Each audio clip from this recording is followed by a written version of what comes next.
get up on.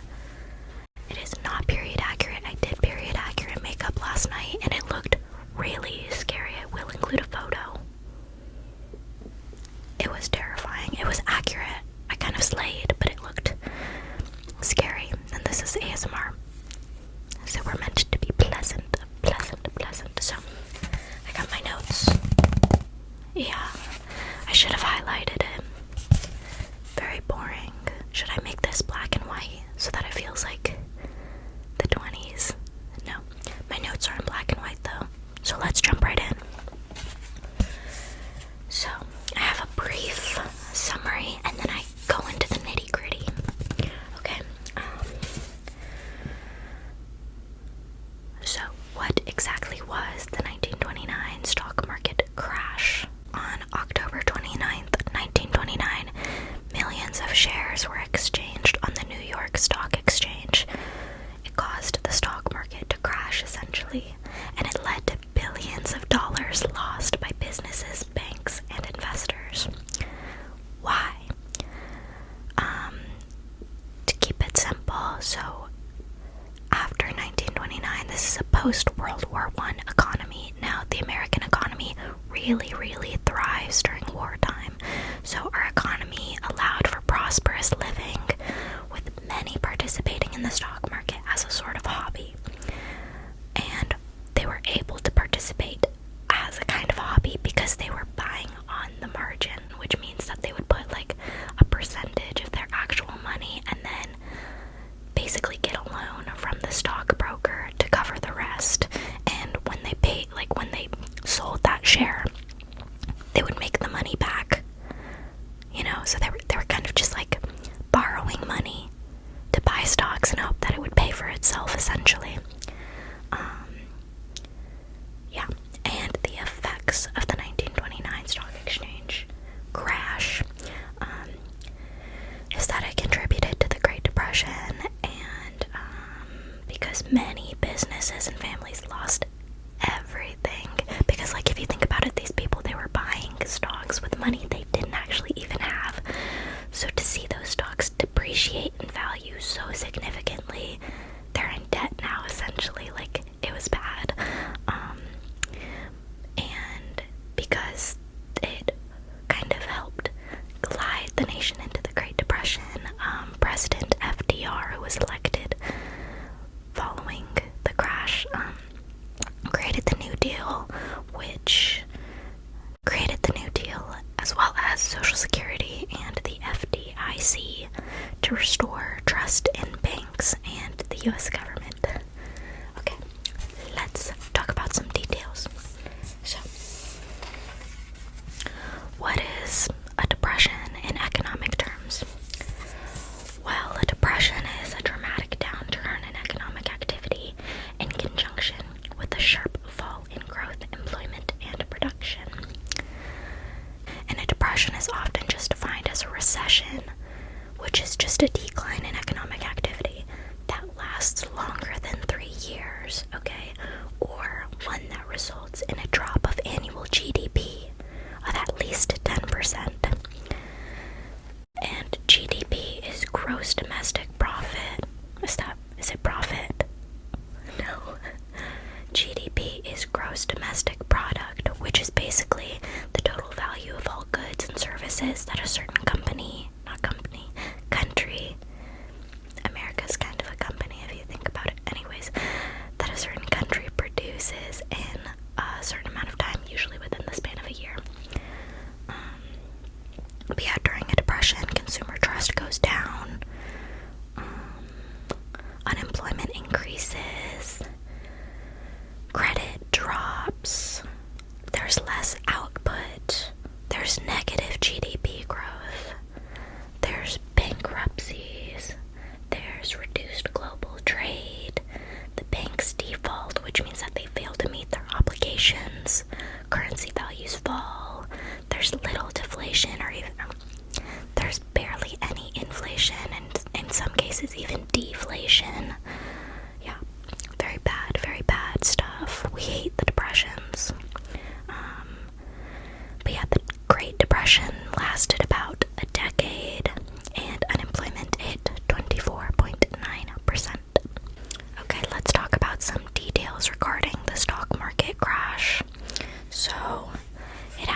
reliable sources for this.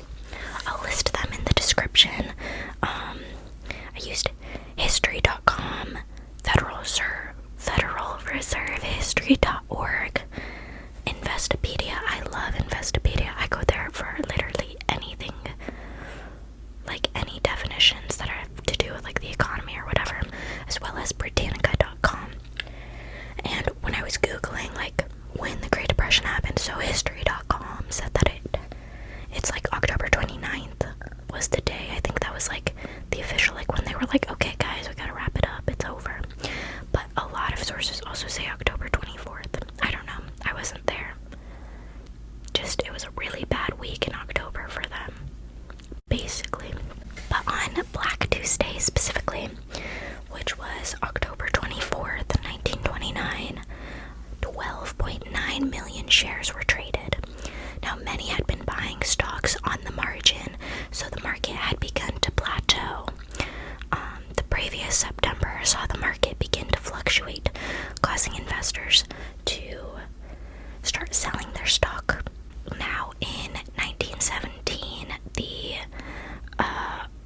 margin credit was about 12% on the New York Stock Exchange, and then cut to 1929, margin credit was 20%. So we've got a lot of folks buying on the margin leading up to this event. And even the banks were involved. They were speculating on what stocks would appreciate in value and whatnot, and encouraging investors to begin investing and buying more on the margin. So we've got not only the common folk just throwing money at stocks for fun, money they didn't have, but the banks are like, yes, we'll give you money. Here's some money. Here, throw it at the stock market. We can only go up from here. Wrong.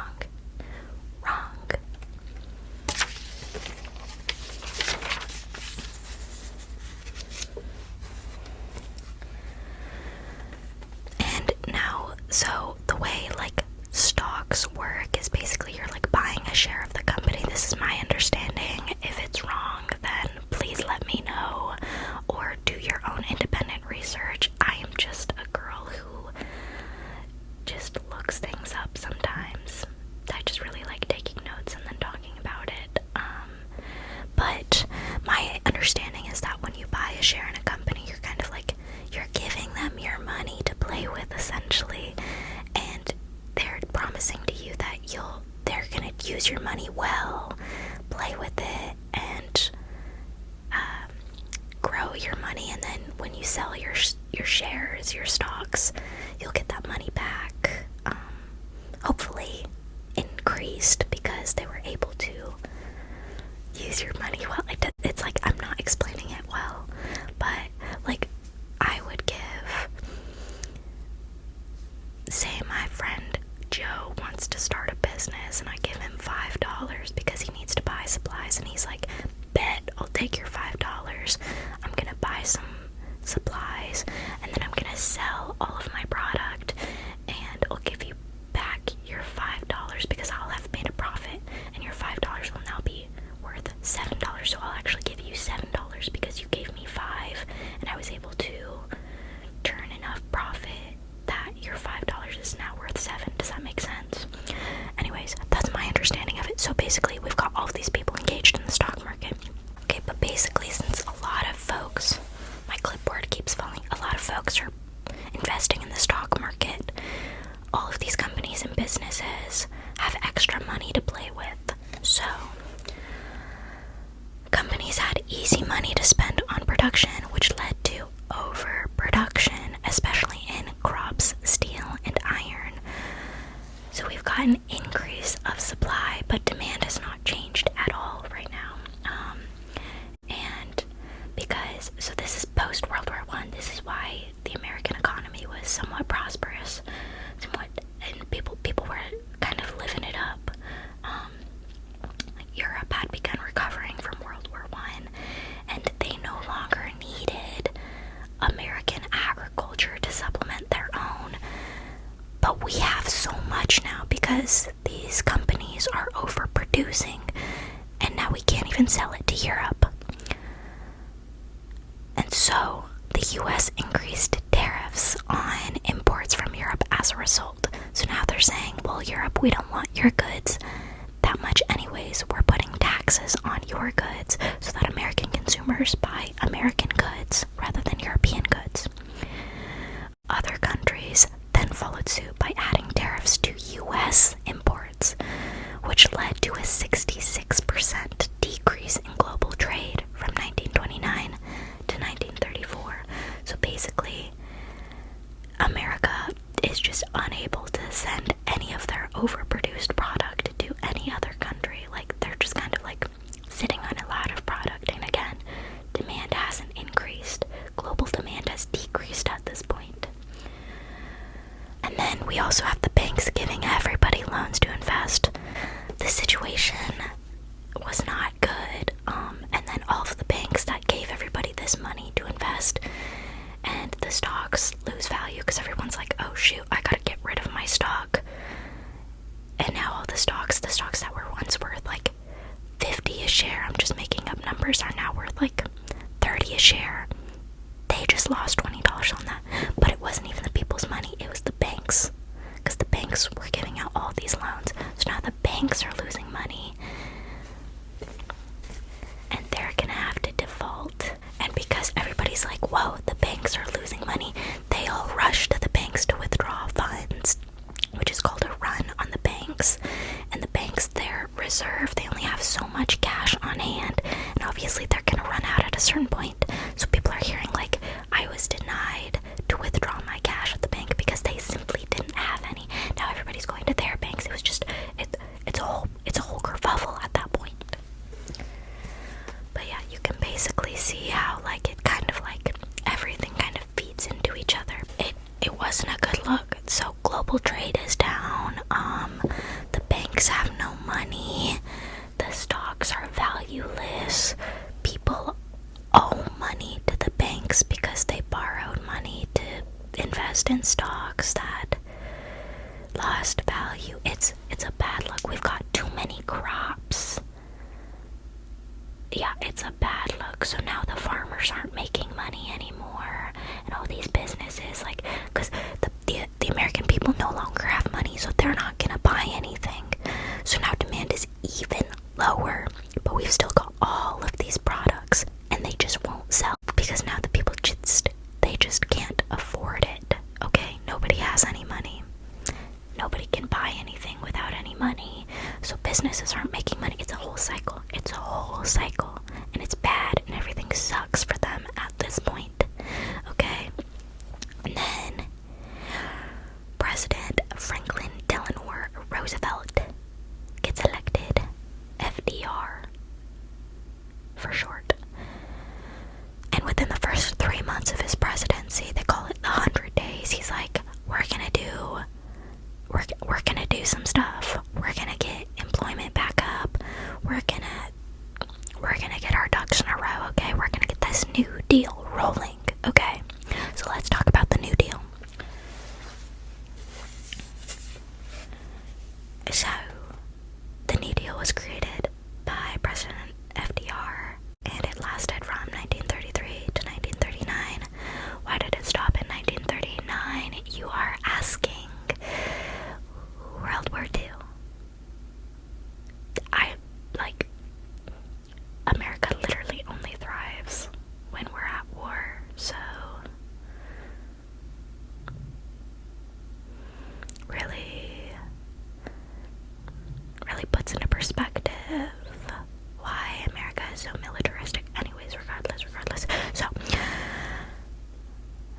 the New Deal was kind of controversial at the time because America had been really into laissez-faire economics, where they were just like, let's just let the businesses do whatever. I don't want the government in my business, like business literal, like my actual business. Like, the government doesn't need to know that I'm repackaging pig's feet as hot dogs. They don't need to know that. That's none of their business. They don't need to know that I'm doing an 80% markup on goods that cost me cents to produce. They don't need to know that I'm employing children to sew all my garments. They don't need to know that. So this was the kind of attitude at that time. And then FDR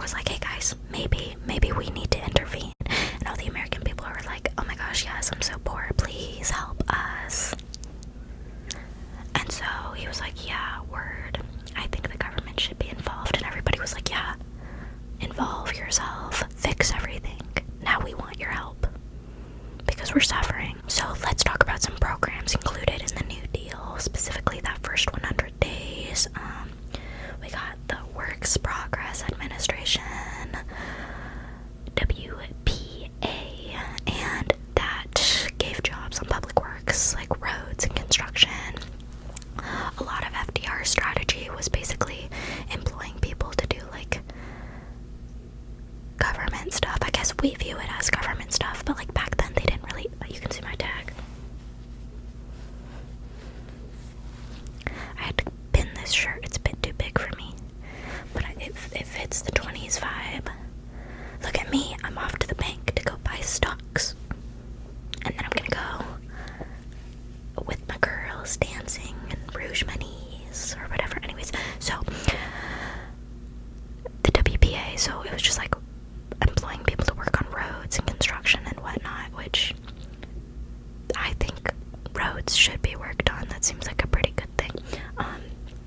There's also the Civilian Conservation Corps, or CCC, and that gave conservation work like planting trees, fighting forest fires, maintaining forest trails, building like flood defenses.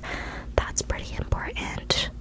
It really, like, I didn't do that much research, and I like wonder if like these kind of groups, like these kind of like efforts existed pre-New Deal, like pre-Depression. Like, were people maintaining the roads? Did we have like designated people to clean up forest trails and forest roads? Did we have that, or was it just, whatever? I wonder. Probably not. There was definitely, like, the population of America was like a lot smaller too, and we had different issues, we had different focuses. We've also got the National Recovery Administration, or the NRA, which enacted codes regarding wages, hours, child labor, and collective bargaining. So not only is FDR giving people work, but he's like, maybe these people should have rights while they work. Mind-blowing. We've also got the Federal Deposit Insurance Corporation, or the FDIC, which just insured bank deposits in banks that are members of the Federal Reserve System.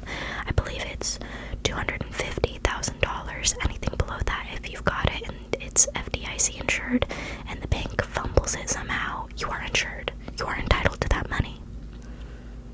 That's pretty epic. And that was definitely a huge reason why a lot of Americans were like, because obviously people were like scared to put their money in banks after this whole event, but they were like, hey, no, don't worry, it's insured, we got you. And the banks, they pay premiums and stuff when they're part of the Federal Reserve System that contributes to that insurance. So that, yeah, the money is real. They're not just gonna pull it out of nowhere, it's real. The banks pay it. They pay premiums to the government so that they can be insured like that. We've also got the Securities and Exchange Commission, SEC, which regulated stocks because they clearly needed regulating after this moment. We've also got the Agricultural Adjustment Administration, or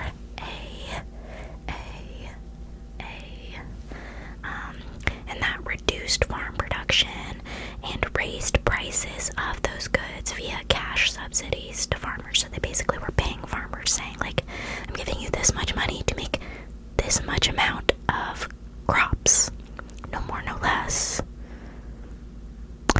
So the government was regulating agriculture because clearly it needed regulation. There was just a lot of things. It's like